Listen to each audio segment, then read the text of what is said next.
Olá amigos, estamos gravando mais um programa Ensinamentos Extrafísicos e Projetivos. Estamos aqui no IPPB, gravando no dia 16 de outubro de 2019. O Jefferson está ali fazendo a gravação e o motivo dessa gravação é que eu tenho recebido muitos e-mails, muitas perguntas também nas palestras variadas que eu faço sobre a questão do cordão de prata, o elo energético que interliga o corpo sutil ao corpo denso durante as experiências fora do corpo.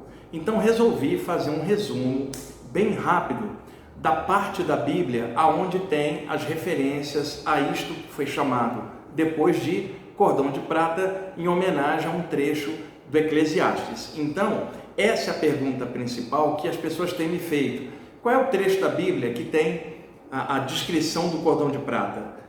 E como é que esse nome acabou pegando na literatura ocidental em relação aos livros publicados sobre esse tema? Como é que esse termo pegou? Porque ao longo do tempo, dependendo da época e da cultura vigente, surgiram nomenclaturas diferentes para esse elo energético.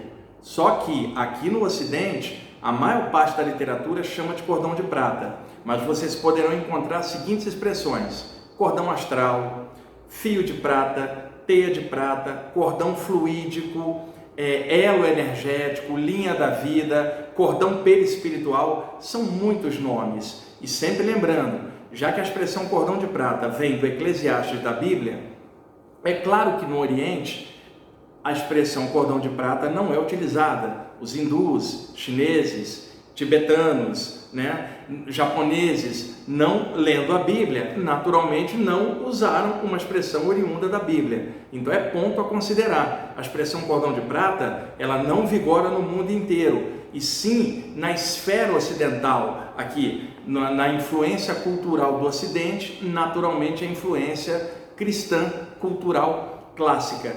Então, o que nós vamos ver é a origem desse nome para tirar as dúvidas das pessoas. Eu comecei a ouvir falar nisso lá na década de 70, quando adolescente eu comecei a ter as primeiras saídas do corpo. Aonde quer que eu ia para falar desse tema, as pessoas até estranhavam, porque havia muitos mitos sobre saídas do corpo. Era uma época que tinha pouca literatura sobre o tema, não haviam palestras esclarecendo isso, não havia internet, não haviam sites, blogs, canais de YouTube, nada disso. Então, vigorava um leque de lendas desde a antiguidade. Isso, com o tempo, foi sendo naturalmente diluído e hoje as pessoas têm uma ideia mais clara sobre isso. Entretanto, ainda muita gente tem medo. Esse medo ficou no imaginário dos estudantes dessa área. Mas hoje, com tanta informação, não era para haver sequer resquícios desse tipo de mito, mas ainda assim eu sou crivado de perguntas em palestras, cursos, por e-mail, de pessoas me falando sobre o risco de alguém vir e romper o tal do cordão de prata. Eu escutava isso naquela época também, tipo, cuidado irmão, você sai do corpo, vem uma entidade e entra no seu corpo, você não consegue voltar, desconhecendo a natureza energética desse elo psíquico, que interliga as duas partes. Também escutava falar assim, pode vir um mago das trevas e cortar o seu cordão de prata durante uma saída do corpo. E nada disso batia com as experiências que eu estava tendo na época e hoje, tantos anos depois, ainda não bate. O que tem é muito mito. E boa parte das pessoas que falavam comigo sobre isso sequer sabia que a expressão cordão de prata era uma metáfora feita pelo pregador do Eclesiastes. Então, para isso, nós vamos usar as imagens, eu vou projetar os trechinhos da Bíblia que mencionam o cordão de prata para posicionar vocês exatamente para entender a origem desse nome. Não é uma corda, também não é de prata, é um feixe de energia. Eu vou mostrar algumas imagens extraídas do meu livro Viagem Espiritual e na sequência eu mostro os trechinhos do Eclesiastes mostrando a expressão cordão de prata. Naturalmente que vocês encontram essa informação em vários livros, também em vários pontos da internet. Vocês vão ver lá, cordão de prata, de onde vem? Eclesiastes, capítulo 12, versículos 6 e 7. A maioria dos autores reproduz esses dois versículos. Nós vamos fazer melhor. Vamos no capítulo 12, a partir do versículo 1, até a gente chegar no versículo 7. Para quê? colocar no contexto histórico correto. O que o pregador queria dizer na totalidade e não só pensar os dois trechos que falam de cordão de prata, porque aí ficaria fora de contexto. E aí que está o erro da maioria dos pesquisadores nessa área. Então vamos ver do versículo 1 do capítulo 12 do Eclesiastes até o versículo 7, para colocar exatamente no ponto ideal. E outra coisa, morando no Ocidente, no Brasil, a influência cristã é naturalmente muito forte. Então, a referência da Bíblia para muitas pessoas é importante. Alguns pesquisadores sequer consideram isso, porque estão muito focados na parte técnica e para eles não interessa o que está na Bíblia. Mas para parte da população que tenta estudar esse tema, fica um vácuo, porque os pesquisadores não estão explicando essa parte adequadamente, porque para eles não interessa essa parte, mas para a população interessa. Então, por isso a gente vai fazer uma breve explanação sobre isso, usando as imagens, e eu já falei dessa questão em vários outros programas, só que hoje eu quero focar especificamente nos Upanishads, dando uma visão a mais, para poder tirar esse medo que as pessoas têm, tá bom? Nós vamos agora ali para a projeção das imagens, para poder evidenciar o que eu estou explicando, tá bom? Vamos lá. Bom, vamos utilizar algumas imagens aqui. Vocês estão vendo o corpo físico, lembrando que matéria é energia condensada, então o corpo humano, sendo matéria, é um tipo de energia bem condensada. Naturalmente, que ao falarmos de um corpo sutil, estamos falando de uma energia mais sutilizada. Nos momentos em que ocorre um desprendimento temporário da parte sutil para fora da parte densa, configura uma experiência fora do corpo. Então vocês estão vendo que entre o corpo sutil e o corpo humano existe um filamento energético interligando as duas partes. Foi esse filamento que ganhou o nome histórico de cordão de prata, que é o que a gente vai aprofundar a partir de agora. Vamos lá, Jefferson. Eu vou usar algumas imagens do meu livro Viagem Espiritual. Vocês podem achar ele em qualquer livraria grande. A edição já está se esgotando novamente. As imagens vão ajudar bastante a entender o tema. Bom, o princípio de uma saída do corpo. A pessoa muitas vezes acorda paralisada, se sente lentamente como se sua aura estivesse estufando. A sensação nítida, além da paralisia, é uma sensação que a pessoa está deitada num colchão de ar e que o colchão de ar vai lentamente estufando. E ela então vai se sentindo lentamente indo para fora por sobre o corpo numa dilatação energética, que é o famoso ballonnement, a sensação de estufamento do campo energético, muitas vezes acompanhada antes da paralisia energética, chamada de catalepsia projetiva, que vocês conhecem bem. Então, a partir dessa soltura, nós vamos ver aparecer filamentos energéticos que vão se unir, formando um feixe só de energia, conhecido com o nome de cordão de prata. Aqui vocês estão vendo o feixe surgindo e há uma certa discussão dentro dos autores de projeção astral na temática dessa literatura, que é o seguinte: um autor fala assim: eu saí do corpo e o meu cordão de prata saía da minha cabeça extrafísica e inseria-se na cabeça do corpo humano. Aí outro autor chega e fala: eu não concordo, porque eu vi que saía da barriga do meu corpo físico e encaixava no meio das minhas costas. Aí outro fala: mas eu discordo de ambos, porque eu vi o meu cordão de prata saindo do meu peito e encaixando no meu peito extrafísico. Então, existem variações na visão que os projetores têm em relação aos pontos onde esses filamentos se projetariam para fora do corpo. Já já eu vou mostrar para vocês por que rola esse tipo de confusão nas visões diferentes dos projetores. Aqui vocês estão vendo inicialmente fluindo cabeça a cabeça. Pode ir. Aqui você está vendo uma projeção em rolamento, corpo astral rolando para a lateral. Cordão de prata não é uma corda, não dá nó, não, imagina, não fica torcido. Eu já vi livros, Jefferson está rindo, em que o autor dizia que o cordão de prata podia ser torcido. Isso não é uma corda, pessoal. A partir de uma tradução mal feita, de um simbolismo lá da Bíblia, as pessoas pegaram o pé da letra e começaram a achar que era um cordão, isso é um feixe de energias. Vamos lá. Aqui vocês estão vendo os diversos filamentos do cordão de prata e os chakras, já em evidência ali. Pode passar.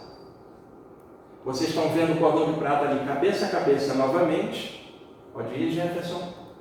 Aqui sim, temos a presença de dois mentores espirituais ajudando nessa saída. Notem quando o corpo sutil se desprende, projetam-se filamentos energéticos de todas as partes do corpo, desde a cabeça até os pés, como vocês estão vendo. É claro que na região dos 7 chakras principais fluirão os pontos focais mais condensados, mais fortes dessa rede de filamentos. Então, é óbvio que na região dos principais chakras, a pessoa olhar, vai ver sempre a configuração do cordão de prata mais condensada ali e às vezes vai achar que só saiu daquele ponto. Por quê? À medida que o corpo espiritual vai subindo, esses filamentos vão se interconectando, formando um só feixe. Esse feixe tende a ficar agarrado sempre na paranuca, na parte posterior da cabeça, lá do corpo astral projetado. Muitas vezes ele ramifica, pegando aqui a parte dos ombros, a parte da cervical, das costas.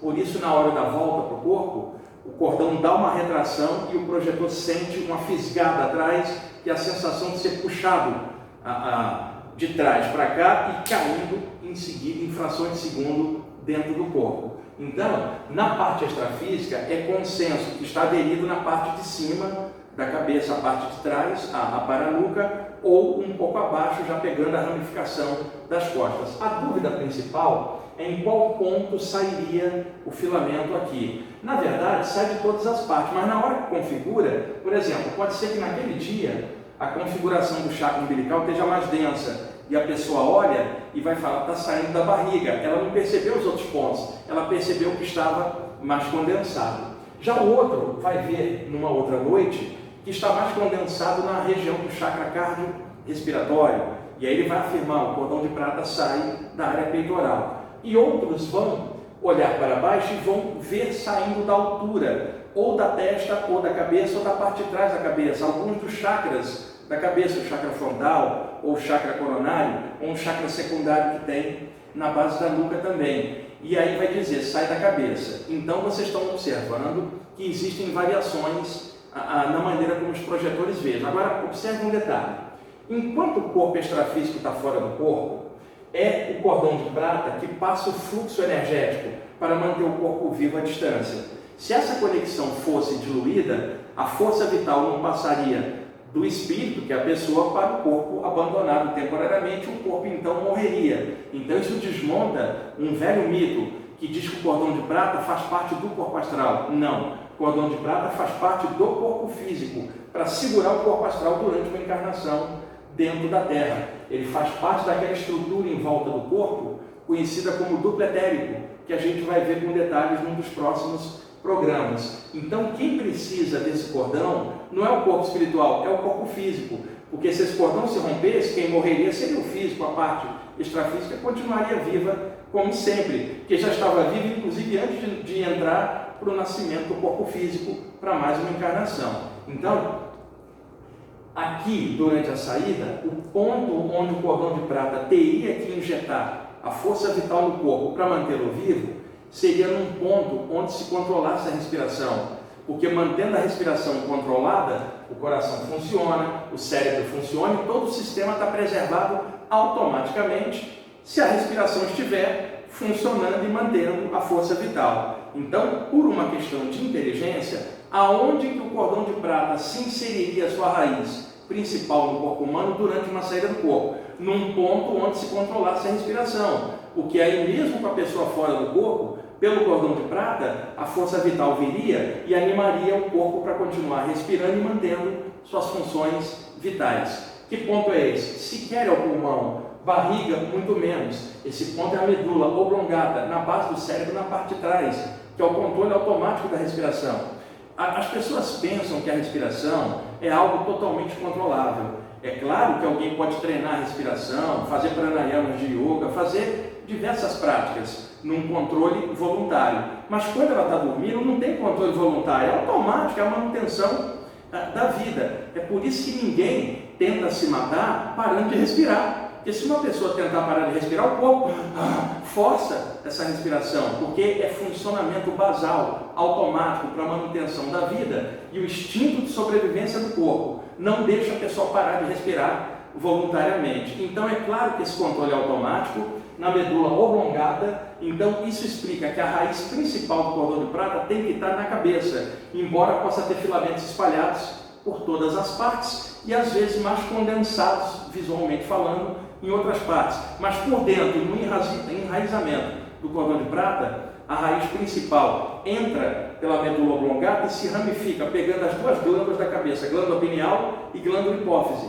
A glândula pineal ligada ao chakra coronário e a glândula hipófise ligada ao chakra frontal, embora muitos autores confundam e troquem uma glândula para cada chakra. A ligação é pineal, coronário, pituitária ou hipófise ligada com o frontal. Então, essas ramificações principais estão dentro da cabeça, entrando pela medula oblongata, fluindo e praticamente se interconectando em toda a região interna da cabeça, mantidas as ligações principais nas glândulas e nos chakras correspondentes. Então isso tira a dúvida, por que vários autores, Jefferson, falam dessa diferença. É questão de condensação. Agora, no final de tudo, a raiz principal é a da cabeça, tanto que em relatos que a gente tem de livros, por exemplo, de vida após a morte de várias fontes, mentores, quando vêm ajudar a pessoa a se desligar na hora da morte, qual é o último filamento que eles rompem? O da cabeça, porque rompeu do plexo solar, o chakra umbilical, que energiza o plexo solar. Chakra não é plexo, o pessoal também confunde, o chakra umbilical energiza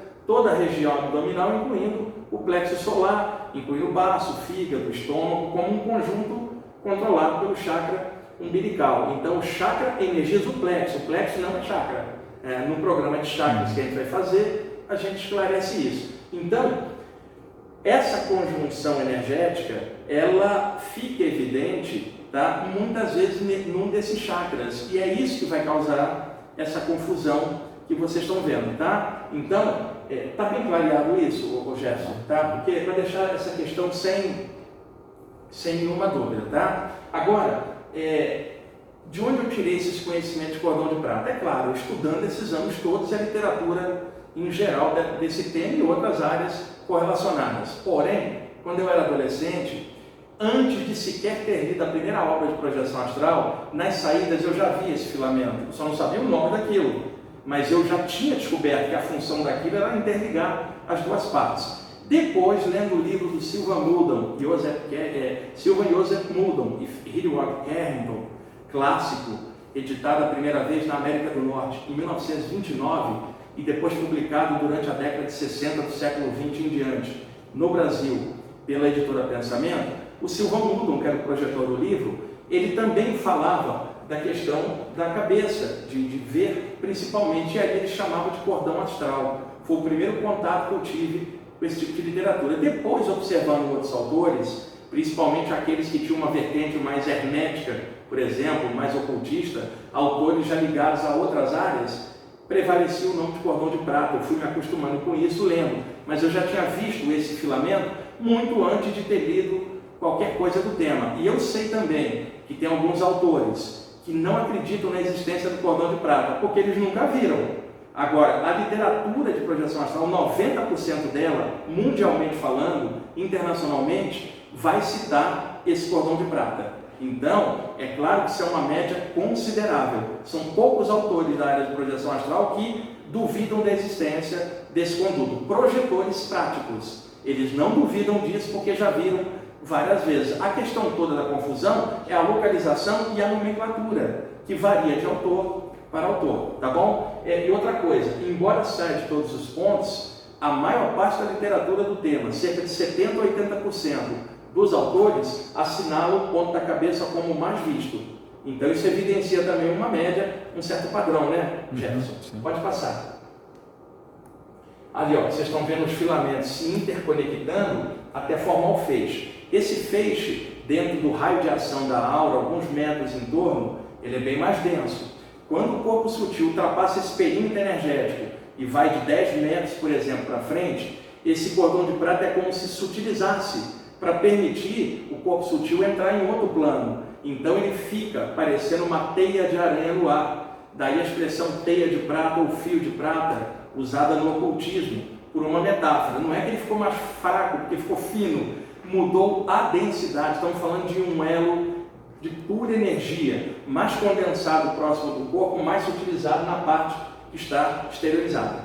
Pode ir? Aqui o cordão de prata, inclusive, Jefferson, alguns autores chegaram a dizer que se você for muito distante com o cordão de prata projetado, ele pode se romper. Imagina, como se fosse elástico. Você está falando de uma extensão de energia. A energia não nasce nem morre, só é transformada. Então, hoje em dia, algum autor falar disso, me parece uma coisa totalmente fora de propósito, né? Pode ir. Aqui o cordão de prata novamente. Já vamos entrar no Eclesiastes, pode ir? Aqui, ó. Avança. Tá. Vamos lá no Eclesiastes para chancelar tudo isso. Na Bíblia existe uma parte chamada Eclesiastes. Ninguém sabe quem escreveu o Eclesiastes, porque o seu autor tinha um estilo poético e ele usava um pseudônimo, que era o pregador. Mas há sérias desconfianças por parte de vários pesquisadores de que o pregador fosse o pseudônimo do grande sábio Salomão, devido à temática poética, à maneira poética e simbólica de passar os ensinamentos. E vocês sabem, poetas, artistas, compositores, escritores costumam usar muitas metáforas, principalmente se o viés é poético. Então, entendam que isto é uma linguagem poética, simbólica, não pode ser pega ao pé da letra. Então vamos lá, Eclesiastes capítulo 12, vamos do versículo 1 ao versículo 7. Nos versículos 6 e 7 está a expressão cordão de prata, mas vamos começar na parte 1, porque isso vai dar o contexto adequado, tá bom? Vamos lá. Lembra-te também do teu Criador nos dias da tua mocidade, antes que venham os maus dias e cheguem os anos dos quais venhas a dizer, não tenho neles contentamento. O que o pregador está dizendo? Serve a uma causa, no caso, serve a Deus, enquanto você for jovem e forte, aí você tem vitalidade para cumprir a obra, vamos chamar assim. É muito comum as pessoas envelhecerem, caírem na gandaia durante a juventude, durante anos. Quando envelhecem, elas às vezes se voltam para o lado religioso ou espiritual, talvez até com medo das consequências do lado de lá, já que estão ficando mais velhas e a morte, portanto, do corpo mais próxima. Sabe aquela história, Jefferson? O garoto ou a menina enveredou por um caminho religioso por vocação. Normal, é o sonho da pessoa, ela tem que ir correr atrás do seu sonho e realizar. É diferente de alguém que já está com certa idade, foi traído pelos parentes, foi traído pelos amigos, está doente, a vida lhe virou as costas e essa pessoa decepcionada com a humanidade se volta para o caminho religioso. Ela não foi por idealismo, ela foi por decepção, por dor e por tristeza. Então, o que o pregador está falando? Lembra do teu Criador na mocidade, por vocação, por idealismo, e serve a causa que você gosta enquanto você está forte e cheio de idealismo para servi-la. Porque à medida que for envelhecendo, você vai ficando mais fraco e, portanto, com menos vitalidade para cumprir a missão que você acha que tem que fazer. Então, é importante. Pode passar. 2. Antes que se escureçam o sol, e a luz, e a lua, e as estrelas, e tornem a vir as nuvens depois da chuva. Linguagem poética, né, Jefferson? O que ele está dizendo? Antes que o tempo se passe. Pode passar. 3. No dia em que tremerem os guardas da casa, e se encurvarem os homens fortes, e cessarem os moedores. Moedores são os dentes que estão caindo com a idade, por já serem poucos, e se escurecerem os que olham pelas janelas, vai envelhecendo, perdendo a visão. Quer dizer, a cada versículo, ele vai envelhecendo mais a pessoa e diluindo uma das funções básicas, até chegar no versículo 6, quando ele mata o elemento aqui na descrição. Pode passar. 4. E as portas da rua se fecharem por causa do baixo ruído da moedura, e se levantar a voz das aves, e todas as filhas da música se abaterem. Jefferson, agora o sujeito está perdendo a audição. Quer dizer, está nitidamente falando do desgaste do corpo com a progressão da idade. Pode ir. 5. Como também quando temerem o que é alto, e houver espantos no caminho, e florescer a amendoeira, e o gafanhoto for um peso. Jefferson, quando o gafanhoto for um peso, o cara está na beira da morte, né? E pereceu o apetite, porque o homem se vai à sua casa eterna, os pranteadores andarão rodeando pela praça, já chorando, achando que a pessoa não vai passar daquela noite. Quando a gente entra agora no 6, ocorre a morte. Vamos lá. Antes que se rompa o cordão de prata, significando a morte, em que há um elo que se parte no momento da morte, separa o espírito para fora do corpo. Antes que se rompa o cordão de prata, e se quebre o copo de ouro, e se despedace o cântaro junto à fonte, e se quebre a roda junto ao poço. e o pó volte à terra, como era, e o espírito volte a Deus que o deu, ou seja, Jefferson, corpo à terra, o espírito ao céu, porque rompeu-se a conexão. Vaidade, vaidade, diz o pregador, tudo é vaidade. Então, o que vocês estão vendo? Volta uma para mim, Jefferson.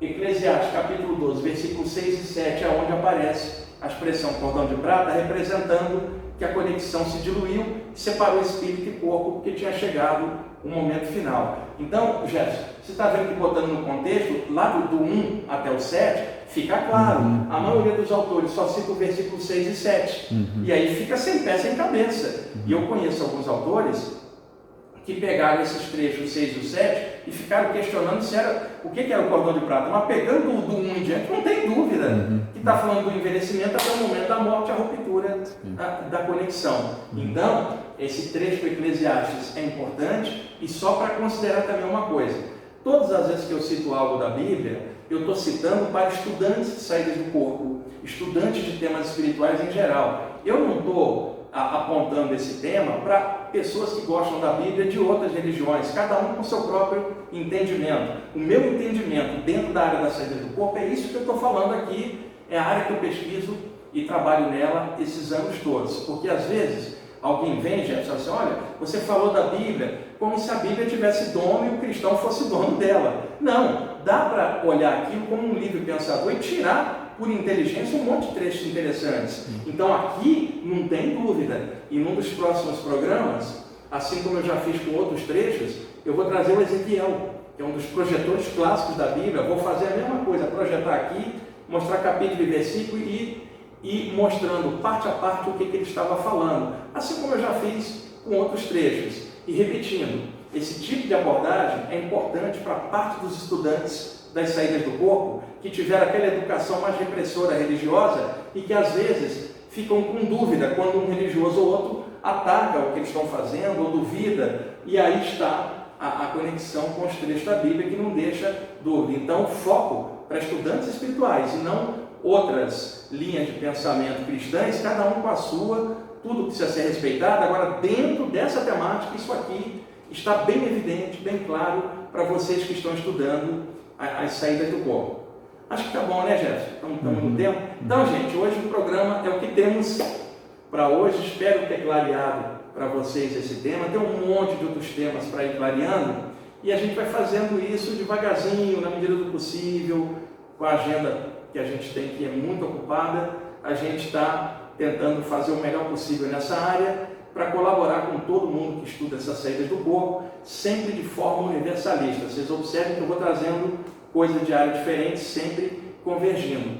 Eu estou planejando em breve trazer relatos do Robert Monroe, projetados aqui, Jefferson, o Albert Taylor, que é um projetor muito legal, o William Gilman, também autor fantástico, e aos outros autores clássicos, Irã, né? A Oliver Fox, Silva Moura e tantos outros caras bons, Valdo Vieira, um monte de gente aí bacana, e a gente sempre estudando de conjunto tira uma média bem interessante. Então, espero que tenha sido de esclarecimento sobre esse tema para vocês. Não é uma corda, não é uma de prata. E uma última coisa, Jefferson: como é que o pregador sabia que havia um elo? Ele saía do corpo, ele viu isto muitas vezes, ou ele era clarividente. Então, obviamente que quando ele fala cordão de prata, ele não está dizendo que é uma corda, ele quer dizer algo que liga duas partes. O espírito numa ponta, o corpo na outra. Então ele lembrou do cordão umbilical que ligava feto à mãe, um ponto de conexão. E como esse apêndice energético é brilhante, ele lembrou do brilho da prata.